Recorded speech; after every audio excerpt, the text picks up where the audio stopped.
Relative to the background radiation of the early universe, the Milky Way is traveling at over 2 million kilometers per hour.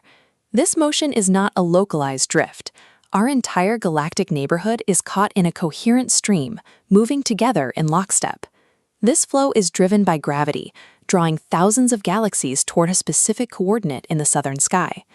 In the 1980s, astronomers mapped this massive streaming motion and named the gravitational anomaly at its center the Great Attractor.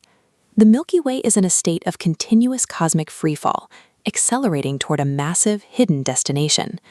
Identifying the source of this gravity is complicated by a fundamental limitation of our perspective. The Milky Way's own disk is packed with billions of stars and thick clouds of interstellar dust. This dense material blocks optical telescopes from seeing roughly 20% of the extragalactic sky. Astronomers call this obscured region the zone of avoidance. We are hurtling at millions of kilometers per hour toward a gravitational monster hiding perfectly within our own shadow. Because visible light cannot penetrate interstellar dust, mapping the Great Attractor requires telescopes that can see in longer wavelengths. Neutral hydrogen gas in distant galaxies emits radio waves at a 21-centimeter frequency, which passes through the galactic disk unimpeded. Radio surveys use these frequencies to systematically scan for galaxies that remain invisible to optical instruments. Modern arrays allow researchers to probe even deeper, identifying massive hidden structures like the Avoidance Supercluster. These new radio observations reveal that the zone of avoidance is actually a window into an incredibly crowded cosmic neighborhood. The Great Attractor functions as the gravitational focal point of a massive, overarching superstructure. This 3D vector map shows the Laniakea Supercluster, containing 100,000 galaxies spanning 500 million light-years. Galaxy flows act like a watershed, streaming inward toward Norma and Centaurus at the heart. Our speed is increased by an opposing force, the empty dipole repeller. The lack of mass in this void means there is no gravitational pull to counteract the attraction ahead of us, effectively pushing our galaxy forward.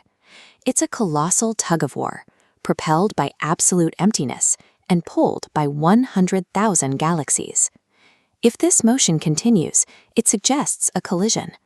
What happens when the Milky Way reaches the center of this gravitational basin? To find out, the Manticore project uses Bayesian digital twin simulations to model the future evolution of our local universe. These simulations indicate that the Great Attractor is an artifact of present-day velocity fields, not a permanent gravitationally bound object. Mass within 155 megaparsecs accounts for only 72% of our cosmic velocity, with a significant directional offset. Because the structure lacks the mass required to remain bound, it will not hold together long enough for us to ever reach the center. On a small scale, local gravity will eventually pull the Milky Way and Andromeda together into a single elliptical galaxy named Milky Way.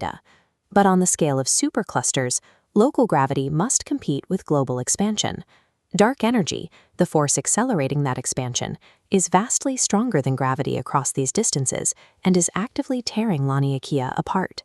The massive clusters we are currently speeding toward will eventually recede beyond our observable cosmic horizon.